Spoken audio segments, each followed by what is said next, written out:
Praise the lord. దేవునికి మహిమ కలుగును గాక. ప్రతిరోజు క్రమం తప్పక వాగ్దానాన్ని వీక్షిస్తున్న ప్రతి ఒక్కరికి యేసయ్య నామములో ప్రత్యేక వందనములు. సబ్స్క్రైబ్ చేసుకుని అనేక మందికి షేర్ చేసి దేవుని మాటల ద్వారా బలపరచండి. ఈ దినమునకై ఏర్పాటు చేయబడిన దేవుని వాగ్దానము. ఎస్తేరు గ్రంథము 8వ అధ్యాయము 16వ వచనము. యూదులకు క్షేమమును, ఆనందమును, సంతుష్టియు, ఘనతయు కలిగెను. The Jews had light and gladness and joy and honor. దేవునిని నమ్ముకొనిన తన బిడ్డలైన యూదులకు క్షేమము, ఆనందము, సంతుష్టి, ఘనతను దేవుడు ఇచ్చాడు. కేవలం మొర్దెకై అనేటువంటి ఒక మంచి వ్యక్తి అయిన యూదుని వలన అతని వంశపు వారైన యూదులకు ఆనందం, సంతోషం కలిగిన దినమున అది శుభదినమని విందు చేసుకున్నారు.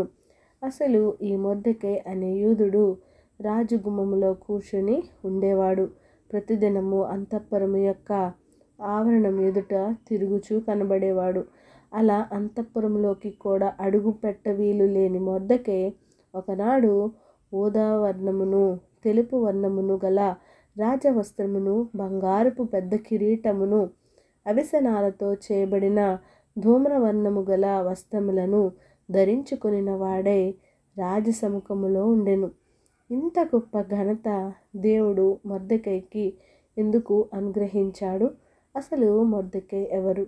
ఆయన ఒక యూదుడై ఉండి రాజాజ్ఞ ప్రకారం ఒక మనుషునికి వంగి నమస్కారం చేయాలి అనే ఆజ్ఞను సహితం తిరస్కరించి ఒక యూదునిగా మనుషుని కాళ్లకు నేను మ్రొక్కను అని ధైర్యంగా సమాధానమిచ్చినవాడు. తల్లిదండ్రులు కోల్పోయిన హదస్స అనే ఎస్తేరుకు పెనతండ్రిగా ఉండి ఆమెను కుమార్తెగా స్వీకరించి ఆమెను ఒక ఉన్నత స్థానంలో ఉంచే వరకు ఎంతో ధైర్యంగా ఆమె వెన్నంటే ఉంటూ తెలివిగా జ్ఞానంతో నడుచుకొని పద్ధతులను నేర్పించాడు. అతని పెంపకంలో పెరిగిన అనాథ అయినటువంటి ఎస్తేరు ఆ షూషను కోటకు రాణిగా చేయబడింది. దేవుడు తన బిడ్డలను ఎన్నటికీ వదిలివేసేవాడు ఎంత మాత్రమును కాదు. నీ స్థితిగతులను మార్చి నీ పరిస్థితులను చక్కబరచువాడు.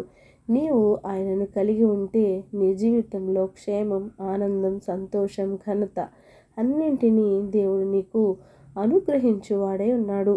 కోట గుమ్మం దగ్గర ఉన్న మొర్దెకై జీవితాన్ని మార్చినవాడు, అనాథగా పెరిగిన ఎస్తేరు జీవితాన్ని మార్చినవాడు మరి ఈ రోజు నీ పరిస్థితులను కూడా మార్చి నీ జీవితంను చక్కబరుస్తాడు.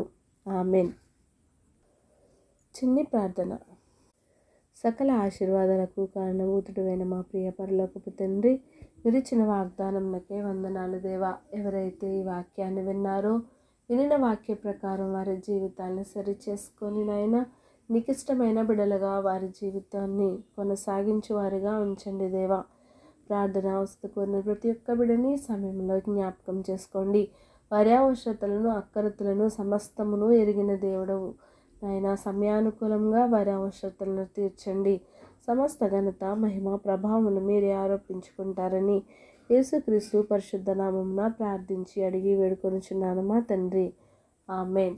God bless you all.